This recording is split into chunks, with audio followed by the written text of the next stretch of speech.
We've got to get away from all of those things that are causing us to miss out on the real life.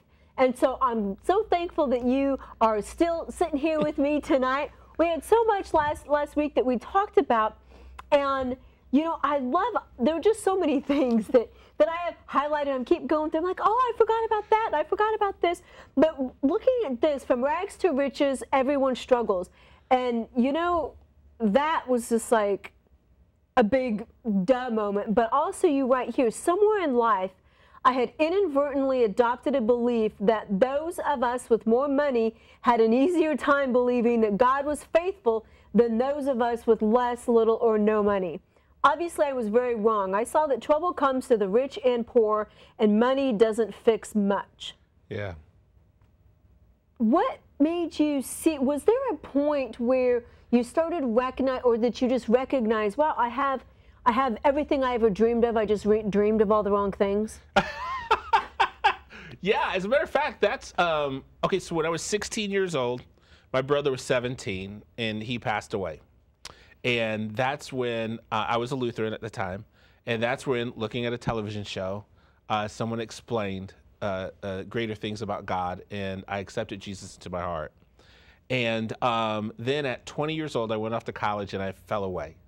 And for about 4 years, I went after all the dreams the world gave me in my heart. I traveled with a traveling singing, dancing company for a few years, went to 21 different countries, moved to New York City, youngest manager of a restaurant on Times Square, met different stars right down from Radio Music City Hall. I thought I was building a palace, but God wasn't in it.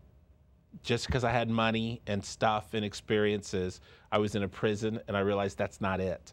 So I literally gave everything away and went to a little Bible school in Denton, Texas, with just a suitcase, a hanging bag, and a walking stick from Luxembourg.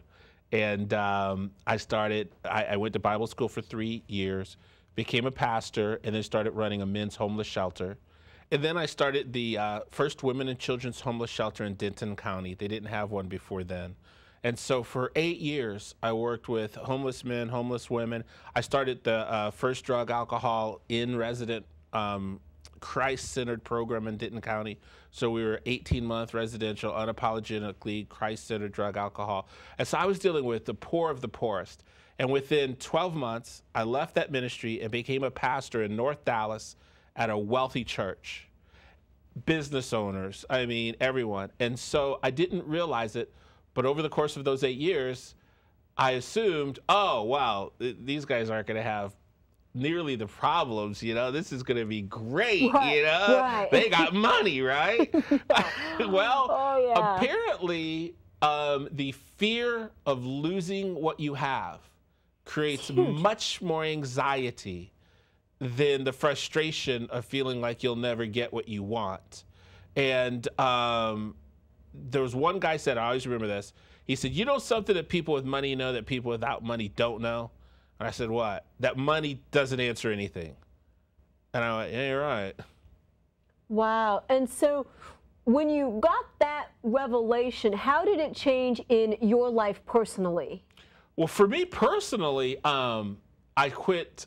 I didn't, you know, it's really funny. I think all of us deal with idolatry with money to a certain extent. You know, when your fence is falling down, when your cars run down, you know, when you haven't been on a vacation in 5 years and you think only if I had some money, that's idolatry.